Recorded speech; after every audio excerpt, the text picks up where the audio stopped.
was unpleasant. Oh. Anyway, let's pick back up where we left off on. Back in part 1, Ultraman has been defeated and Gomora is on the loose. Now it's up to the Science Patrol and the Defense Force to take him down before he does some collateral damage to all of Osaka. Now because this is part 2, characterization and effects have all been covered, but there have been some minor updates that have slowly implemented their way in here. Osamu, after nearly getting crushed by Gomora, realizes the dangerous nature of the monster and compromises his beliefs by helping Hayata fight back.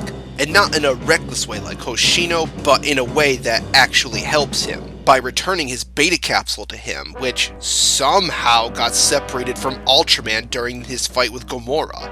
Brief, but it's still a very nice character development moment. Also, Gomora's rampages in downtown and the Osaka castle are all very nicely captured from the effects department. Both of them possess the same type of kaiju goodness that Ichi Tsuburaya has been known for, and through them we see just how much of a juggernaut Gomora is, shrugging off the defense force and the patrol, even when he gets his tail and snout blown off during their efforts. Thus, for part 2, effects are nicely upgraded here. Now, although I believe the episode is praiseworthy, there are still some glaring nitpicks I have with them.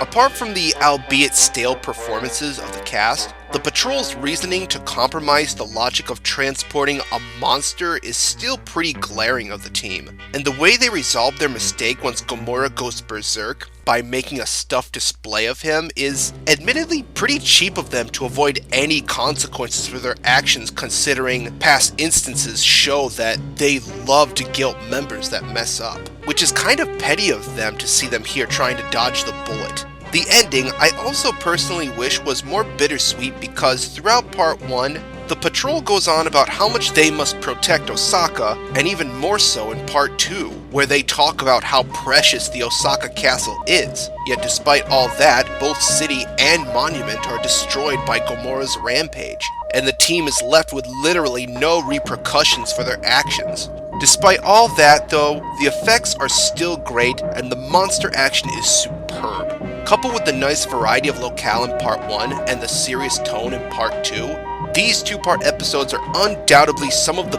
best episodes in the franchise, and I absolutely recommend it to anyone who wishes to watch the series. You will not be disappointed.